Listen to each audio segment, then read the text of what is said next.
Hi friends, welcome back to my channel Sudheer Moto Vlogs. ఈరోజు అయితే మనం అమరావతి సిరీస్లో భాగంగా అయితే ఇక్కడైతే మనం నిన్నైతే అంటే ఈరోజు మార్నింగ్ అయితే మహాచైత్యం అయితే చూసుకున్నాం. మహాచైత్యం దాటిన తర్వాత 300 మీటర్స్ దూరంలో అయితే మనకి అమరావతి మ్యూజియం అయితే ఉంది, కనిపిస్తుంది కదా. ఇదే అమరావతి మ్యూజియం అనమాట. ఇది 1975లో దీన్ని అయితే కన్స్ట్రక్ట్ చేశారు.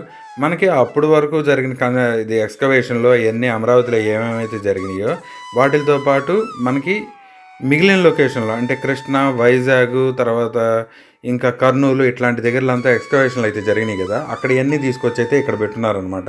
వీటిల్లో అయితే చాలా పురాతనమైన కాలమే, అంటే 1-2 శతాబ్దాలు, 3వ శతాబ్దం, 7వ శతాబ్దం కాలం నాటివి కూడా తీసుకొని వచ్చి అయితే మొత్తం దీంట్లో అయితే భద్రపరిచి పెట్టున్నారు. ఇది ఓవరాల్గా మ్యూజియం పరిసర ప్రాంతాలు అయితే గార్డెన్ అయితేనేమి సూపర్గా అయితే ఉన్నాయి. ఇది సెంట్రల్ గవర్నమెంట్ తోటి రన్ చేస్తుంది ఆర్కియాలజీ ఈ మ్యూజియం. ఇప్పుడైతే మనం ఒకసారి మ్యూజియం లోపలికి అయితే వెళ్ళిపోదాం. దీన్ని వచ్చి కట్టిన తర్వాత మనకి ఇక్కడ మహాచైత్యంలో ఉన్నాయి, అంటే మిగిలిన లొకేషన్లో ఉండేవి కూడా తీసుకొచ్చి పెట్టున్నారనమాట. ఇప్పుడు మీరు చూస్తున్నది వచ్చి ఈ మ్యూజియం కన్స్ట్రక్ట్ చేసినప్పుడు వీడియో, తర్వాత రూట్లో అనమాట. మనం ఈ మ్యూజియంలో ఎక్కడి నుంచి ఎక్కడికి వెళ్ళి, అంటే ఏ రూమ్లోకి వెళ్తే ఎక్కడ ఏముంటాయి అనే దానికి బ్లూ ప్రింట్ అయితే పెట్టారు. తర్వాత మనకి లోపలికి వెళ్ళగానే ఫస్ట్ అయితే మనకి డ్రమ్ స్లాబ్, డోమ్ స్లాబ్, తర్వాత సూచీ పలకలు అని చెప్పి ఉంటాయి కదా. మీరు నా ప్రీవియస్ వీడియో కానీ చూడకపోతే దాన్ని ఒకసారి అయితే చూడండి, అప్పుడైతే మీకు వీటి గురించి అయితే క్లియర్గా అయితే అర్థం అవుతుంది అనమాట. దానికోసం అవి మాకు 2 దగ్గర వేస్తున్నాం, ఒకసారి అయితే చూడండి. ఇప్పుడు మీరు చూస్తున్న ఈ బుద్ధుని విగ్రహం వచ్చి దాదాపుగా 2-3 శతాబ్దాల కాలం ఉందన్నమాట. ఇది కృష్ణా డిస్టిక్ లో అయితే దాన్ని అయితే ఎక్స్కవేషన్లో అయితే కనిపెట్టారు. మనం మెయిన్ రూట్లో నుంచి లోపలికి రాగానే మనకి ఫ్రంట్ రూమ్లో అయితే మొత్తం అయితే ఇవైతే ఉంటాయి. దాంతోపాటు ఇక్కడ మనకైతే ఒక చార్ట్ అయితే ఉంటుంది. అంటే ఓవరాల్గా ఏపీలో ఎక్కడెక్కడ ఎక్స్కవేషన్లు జరిగినాయి, ఏ జిల్లాలో ఎక్కడెక్కడ బుద్ధునికి సంబంధించిన ఏ దొరికినాయని, వాటిని అన్నింటినీ ఎక్కడి నుంచి తెచ్చుకొచ్చారు అని చెప్పి మొత్తం అయితే ఇచ్చున్నారనమాట. మొత్తం 42 లొకేషన్లలో అయితే ఎక్స్కవేషన్లు అయితే చేశారంట. వాటికి సంబంధించిన ప్రతి ఒక్కటి, అంటే అక్కడ ఉన్న ఏ బుద్ధుని విగ్రహాలు కానీ అవన్నీ అయితే తీసుకొని వచ్చి ఇక్కడ పెట్టున్నారు. యాక్చువల్గా అయితే వీటిలో కొన్ని మన దగ్గర ఉన్నాయి, మిగిలిన అయితే లేవన్నమాట. ఇది వచ్చి డోమ్ స్లాబ్ అంట. ఇది 2-3 శతాబ్దం కాలం నాటిది. ఇది డ్రమ్ స్లాబ్ అంటారు దీన్ని. దీంట్లో కార్వింగ్ చూసారా, ఎంత చిన్న చిన్న డీటెయిల్స్ కూడా హైలైట్ చేసి అయితే చాలా బాగా ఉంది. ఇది 2-3 శతాబ్దాలకు సంబంధించింది. తర్వాత మీ ఎదురు కనిపిస్తున్న చార్ట్ కాడికి అయితే మళ్ళీ వెళ్దాం. ఇక్కడైతే ఒకసారి చూడండి, మనం తోరణాలు కర్టెన్ స్లాబ్ అంటాం గురించి తెలుసా. మనం ఏదైనా ఇల్లు కట్టుకునేటప్పుడు పైన స్టార్టింగ్లో ఒకటి వేస్తాం కదా, ఆ టైప్లో అయితే ఇక్కడ ఉందంట. కర్టెన్ స్లాబ్ అంటారంట దీన్ని. దీంట్లో డీటెయిల్స్ అయితే చాలా బాగున్నాయి. ప్లస్ ఇంకోటి ఏంటంటే, ఇక్కడ నేను దాకా చెప్పాను కదా, ఇక్కడ చూడండి అని, అక్కడైతే మనకి వాళ్ళు వాడిన వస్తువులు అంటే ఐలైనర్లు, తర్వాత ఇయర్ రింగ్స్, తర్వాత 1958-57 మధ్యలో జరిగిన అక్కడ ఎక్స్కవేషన్ చేసినప్పుడు వాళ్ళు వాడిన గాజులు అవి దొరుకుతాయి కదా. అంటే ఆ కాలం నాటి వాళ్ళు వాడిన గాజులు, తర్వాత పెన్నులు, అంటే మనం అంటే ఇప్పుడు పెన్ను వాడతాం కాబట్టి అక్కడైతే వాళ్ళు ఒక స్టైల్ మన బలపం అంటాం కదా, ఆ బలపాలు, తర్వాత మనకి మామూలుగా కొడవళ్ళు, తర్వాత బాణపు అంటే మనం వాడేది ఐరన్ హెడ్స్ అనమాట. అప్పుడులో రాతితో తయారు చేసినవి వాడేవాళ్ళు అనమాట, దాన్ని కర్వ్ చేసి. ఈ కింద కనిపిస్తున్నాయి కదా, ఈ సమ్ ఆఫ్ ద కాయిన్స్ అనమాట. లోపల అయితే ఇంకా చాలా అయితే ఉన్నాయి, కొన్ని అయితే ఇక్కడ ఉన్నాయి. ఇప్పుడైతే కరెంట్ లేదు కాబట్టి కరెంట్ అయితే పోయింది, అందుకని చెప్పి నేను ఫ్లాష్ లైట్ అయితే తీస్తున్నాను. ఇది అప్పుడు వాళ్ళు వాడిన గొడ్డలు అనమాట. మనకి ఐరన్ది కూడా వాడేది, దాని బదులు ఇది వాడతారనమాట. తర్వాత ఇవన్నీ వాళ్ళు ఇయర్ పీసెస్, తర్వాత దంతంతో తయారు చేసినవి అయితే ఇక్కడైతే భద్రపరిచి పెట్టున్నారు.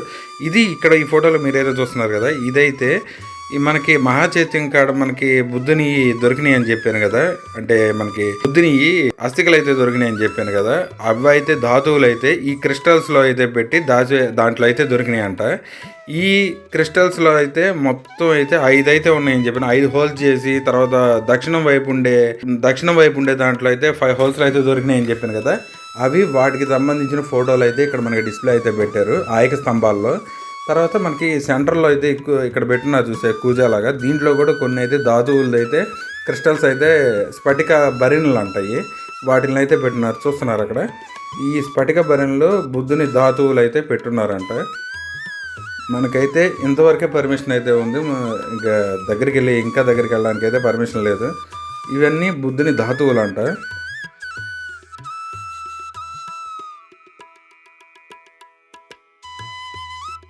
ఇది మీరు చూస్తున్నారు కదా, ఇవన్నీ కర్టన్ స్లాబ్స్. తర్వాత బుద్ధుని పాదం అంటది. చూడండి మొత్తం మనకి స్వస్తిక్ సింబల్, తర్వాత చాలా అయితే సింబల్స్ అయితే ఇక్కడ చాలా పద్మాలు చాలా అయితే ఉన్నాయి ఇక్కడ సింబల్స్.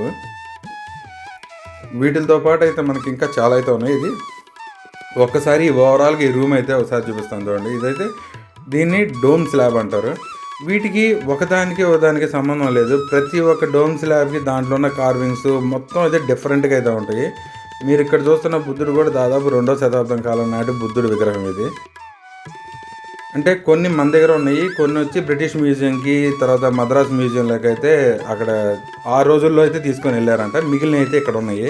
ఇదిగో ఓవరాల్గా అయితే రూమ్లో అయితే చూపిస్తాను చూడండి. ఇక్కడైతే మనకి ధర్మచక్రం అనేది ఒకటి ఉంది. ఇది 28 స్పోక్స్ తోటి అయితే ఉంది.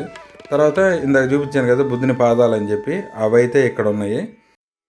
తర్వాత ఇటు సైడ్ వచ్చి మనకి బుద్ధుని ధాతువులతో చూడిన పూజ అయితే అక్కడైతే ఉంది. ఓవరాల్గా ఈ రూమ్ ఇదనమాట. మనం నెక్స్ట్ రూమ్లోకి అయితే వెళ్ళిపోదాం. అక్కడ ఏమున్నాయి మీకు అయితే చూపిస్తాను. కానీ ప్రతి ఒక్క స్కల్ప్చర్ అనేది ఇక్కడ ప్రతి ఒక్కటి చాలా చిన్న చిన్న డీటెయిల్స్ కూడా చాలా బాగా అయితే చెక్కున్నారు. ఇప్పుడు మీరు చూస్తున్నవి అంటే అప్పుడు ఆ కాలంలో వాళ్ళు వాడిన కుండలు అయితే మొత్తం పెట్టున్నారు. ఒకసారి అవి కూడా చూపిస్తాను చూడండి. ఇక్కడ వచ్చి ఇంకో 2 అయితే ఉన్నాయి. ఇవి కూడా డోమ్ స్లాబ్, డ్రమ్ స్లాబ్లు అంటాయి. అంటే మనం బుద్ధునిది స్తూపం ఉంది కదా, స్తూపం పైన ఇవన్నీ వాడారనమాట. వాటిలో మిగిలిన పార్ట్లే ఇవన్నమాట. ఇక్కడ చూడండి వీళ్ళంతా పూజలు చేస్తున్నట్టు ఒక సైడ్ అయితే ఉంది. చిన్న చిన్న డీటెయిల్స్ కూడా చాలా పర్ఫెక్ట్గా అయితే చెక్కున్నారు అనమాట వీటిలో. ఇది 1-2 శతాబ్దం కాలంలోనే. చూడండి చిన్న చిన్న కాయిన్స్. తర్వాత పద్మాసనంలో తారా అంట. వీటి డీటెయిల్స్ అయితే మనకి పర్ఫెక్ట్గా తెలియదు, కానీ ఇక్కడ వాళ్ళు వాడిన కుండలు, మట్టి పాత్రలు వాటి గురించి అయితే ఉన్నాయి కొన్ని. అంటే ఆ ఎక్స్కవేషన్లో మొత్తం అయితే దొరికినాయి అనమాట ఇక్కడ మనకి మహాచైత్యం కాడ. దాంతోపాటు ఇక్కడైతే టాయ్స్ కూడా ఉన్నాయి, అంటే మట్టితో చేసినాయి, తర్వాత ఈ పాలరాయితో తయారు చేసినవి చాలా అయితే దొరికినాయి అని చెప్పి ఇక్కడైతే పెట్టినారు. పాటరీ చాలా అయితే ఉన్నాయి, స్కల్ప్చర్లు చాలా అయితే ఉన్నాయి. వాటితో పాటు చాలా కాయిన్స్ అయితే దొరికినాయి అనమాట. అంటే ఒకదానికి సంబంధం లేదు. ఈ చాలా పురాతన కాలం నాటిలాగా ఉన్నాయి ఇవి, ఇటు పక్కన ఉండే కాయిన్స్. వాటి డీటెయిల్స్ అయితే లేవు, వెరైటీ ఆఫ్ కాయిన్స్ అని పెట్టేస్తున్నారు. మనం నెక్స్ట్ రూమ్లోకి అయితే వెళ్ళిపోదాం. ఇంకా ఏమన్నాయో చూపిస్తాను మీకు. ఇదిగోండి ఇక్కడ మీకు ఎదురుగా కనిపిస్తుంది, దాన్ని సూచి పలక అంటారనమాట. ఇవి మనకి మహాచైత్యంలో టాప్లో అయితే అర్ధచంద్రాకారంలో ఉండేది చెప్పాను కదా, దాని మీద అయితే పరిచున్న సూచి పలకలు అనమాట. ఇది కర్టన్ స్లాబ్. ఇది ఇప్పుడు మీరు చూస్తుంది ఇవన్నీ కంప్లీట్గా అయితే లేవు, కొన్నే ఉన్నాయి. ఇది కూడా డ్రమ్ స్లాబ్. తర్వాత ఇక్కడ మీరు చూస్తున్నది చైత్యం కాడు ఉండే ఒక స్లాబ్లో ఒకటి ఉంటుంది. తర్వాత కొన్ని ఇక్కడ చూడండి ఇది ఎట్లా ఉందో, బుద్ధుడు ఉంటే చుట్టూరా వాళ్ళు ప్రార్థిస్తున్నాడు, తర్వాత ఎలిఫెంట్ మీద వస్తున్నట్టు, తర్వాత ఎలిఫెంట్ మీద స్వారీ చేస్తున్నట్టు, గుర్రాలు, చాలా చిన్న చిన్న డీటెయిల్స్ కూడా చాలా పర్ఫెక్ట్గా అయితే దాని మీద కార్వింగ్స్ అయితే ఉన్నాయి. ఇవన్నీ మనకి కృష్ణా డిస్టిక్లో ఎక్స్కవేషన్లో దొరికిందంట. ఇది వచ్చి మన అమరావతిలో ఎక్స్కవేషన్లో దొరికిందంట ఇది. తర్వాత ఇటు సైడ్కి వచ్చేటప్పటికి ఇంకా మనకి అప్పుడు అంటే అక్కడ మనకు దొరికిన కొన్ని బొమ్మలు అయితే ఉన్నాయి అన్నమాట, బుద్ధుడి విగ్రహాలు అవి అయితే ఉన్నాయి. ఇది జైన తీర్థంకురుది 8వ శతాబ్దానికి చెందిన విగ్రహం అంటే. దాంతోపాటు ఇంకా చాలా విగ్రహాలు అయితే ఇక్కడైతే ఉన్నాయి.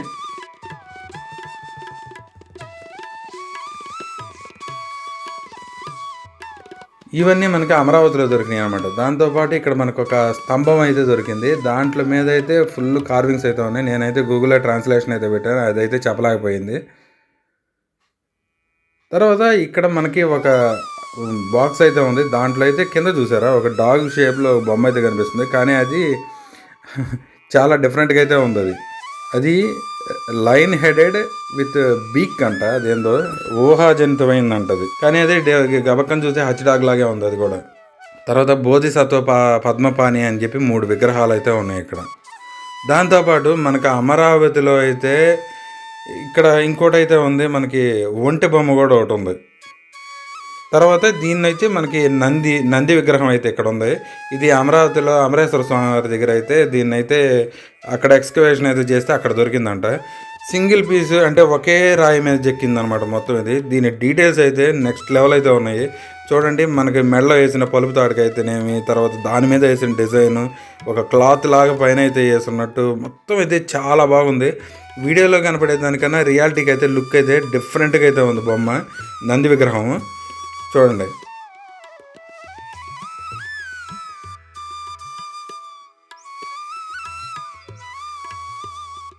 ఇది ఓవరాల్గా ఈ రూమ్లో అయితే ఉన్నాయి అన్నమాట. అంటే 3 రూమ్స్ అని చెప్పే కదా. ఈ 3 రూమ్స్లో అయితే మొత్తం అయితే ఉన్నాయి. మనం ఈ రూమ్ నుంచి కానీ బయటకు వెళ్తే మనకి అమరావతిలో మహాచైత్యం అయితే ఉంది కదా, ఆ మహాచైత్యం అయితే మోడల్ అయితే ఇక్కడైతే ఉంది. దాన్ని ఊహించి వాళ్ళు తయారు చేసిన రెప్లికా అది. అక్కడికైతే మీకు వెళ్ళి చూపిస్తానండి. దీని చుట్టూరు పెట్టుండేవి కూడా మొత్తం మహాచైత్యానికి సంబంధించినవి అనమాట. అంటే డోమ్ స్లాబ్లు, డ్రమ్ స్లాబ్లు, సూచీ పలకలు, తర్వాత బుద్ధుని విగ్రహాలు, తర్వాత వీళ్ళు జైన తీర్థంకరుల విగ్రహాలు అయితే కొన్ని అయితే అక్కడక్కడ పెట్టున్నారు. దాంతోపాటు మనకి చైత్యంలో ఉన్న డోమ్కి వాడిన అర్ధచంద్రాకార డోమ్ వైపు వాడిన ఘట్టాల గురించి, వాటి అంటే బుద్ధుని జీవితంలో ఉన్న ఘట్టాల గురించి కొన్ని బొమ్మలు అయితే ఉన్నాయని చెప్పాను కదా. ఆ స్లాబుల మీద చెక్కుండేవి కూడా ఇక్కడ మొత్తం ఒక గోడ నిండా అయ్యే పెట్టేస్తున్నారు. తర్వాత మనం కొంచెం ముందుకెళ్తే మీకు ఆ రెప్లికా కూడా చదవకుండా ఉండడానికైతే దానికైతే డోమ్ అయితే ఇక్కడ పెట్టున్నారు. అక్కడ దాని దగ్గరికి వెళ్తా ఉండండి. ఇదేనమాట మహాచైత్యం మోడల్ అనమాట. ఇది అంటే అక్కడ కలెక్ట్ చేసిన వస్తువులు అవన్నీ బేస్ చేసుకొని మహాచైత్యం అయితే ఇట్లా ఉంటుంది అని చెప్పి, అంటే అమరావతిలో ఉండేది దీన్ని అయితే తయారు చేశారు. అంటే ఎపిసోడ్ 2 వీడియోలో కానీ చూసినట్లయితే ప్రతి ద్వారానికి ముందు 5 స్తంభాలు ఉంటాయి. తర్వాత ద్వారం కాడ స్టార్టింగ్లో 2 స్తంభాలు, దాని మీద సింహాలు ఉంటాయి అని చెప్పి నేనైతే చెప్పే కదా. మీరు ఇక్కడ చూసినట్లయితే ఎగ్జాక్ట్గా సేమ్ అట్లాగే ఉంటాయి అన్నమాట. ఇది ఆర్కియాలజీ వాళ్ళు, అంటే మన ఆర్కియాలజీ డిపార్ట్మెంట్ వాళ్ళు అయితే కలెక్ట్ చేసిన ఇన్ఫర్మేషన్ తోటి అయితే తయారు చేసింది అనమాట. ఇది ఓవరాల్ స్ట్రక్చర్ అనమాట. ఇట్లా ఉండేదని చెప్పి ఓవరాల్గా స్ట్రక్చర్ అయితే ఉంది. ఓవరాల్గా ఇది ఇట్లా అయితే ఉంది. ఇది మహాచైత్యంది దాని బ్లూ ప్రింట్ అని చెప్పుకోవచ్చు మనం డైరెక్ట్గా చెప్పాలంటే. అంటే మనకు అక్కడ ఎట్లా ఉనింది అనేది ఇప్పుడు చూడలేం కాబట్టి మేధావులు ఆర్కియాలజీ వాళ్ళు అయితే తయారు చేసి దీన్ని అయితే ఇట్లా పెట్టున్నారు అనమాట. ఓవరాల్గా ఇది వీడియో మొత్తం మ్యూజియంలో మొత్తం ఫోటోలు పెట్టాం కదా, అవన్నీ 1-2 BCలో ఉండే మొత్తం అప్పుడు ఎక్స్కవేషన్లో దొరికినాయి. వాటిని మొత్తం అయితే ఇక్కడ కొన్ని భద్రపరిచారు. కొన్ని మద్రాసులో ఉన్నాయి, కొన్ని లండన్లో ఉన్నాయి. మిగిలినవి మనకి ఇక్కడ కొన్ని మిగిల్చారనమాట. ఓవరాల్గా ఇది అక్కడ ఉంది కదా మనం చూసిన చైత్యం, దాని మోడల్ అనమాట ఇది. ఓవరాల్గా మనం మ్యూజియం వాళ్ళ దగ్గర పర్మిషన్ అయితే తీసుకున్నాం. వాళ్ళు అయితే తీసుకోవచ్చు అని చెప్పారు. యాక్చువల్గా అయితే అక్కడైతే పర్మిషన్ తీసుకున్నాం మనం, ఆ చైత్యం కాడ వీడియో డ్రోన్ షాట్ ఒకటి తీద్దామని. కానీ వాళ్ళైతే పర్మిషన్ అయితే ఇవ్వలేదు. ఇక్కడైతే మ్యూజియం వాళ్ళు అయితే పర్మిషన్ అడిగాం, వాళ్ళు అయితే ఒప్పుకున్నారు. కానీ ఒక లైమ్ స్టోన్ మీద ఇట్లా కార్వింగ్స్ అంటే 1-2 BCలో అయితే ఇది చాలా గొప్ప అనే చెప్పాలి. ఇదిగోండి ఇట్లా ఓవరాల్గా this is all about. Okay, ఎవరైనా కొత్తగా మన ఛానల్ చూస్తున్నట్లయితే మన ఛానల్ సబ్స్క్రైబ్ చేయండి, మన వీడియోస్ని లైక్ చేయండి, షేర్ చేయండి. Okay, thanks for watching. Thank you.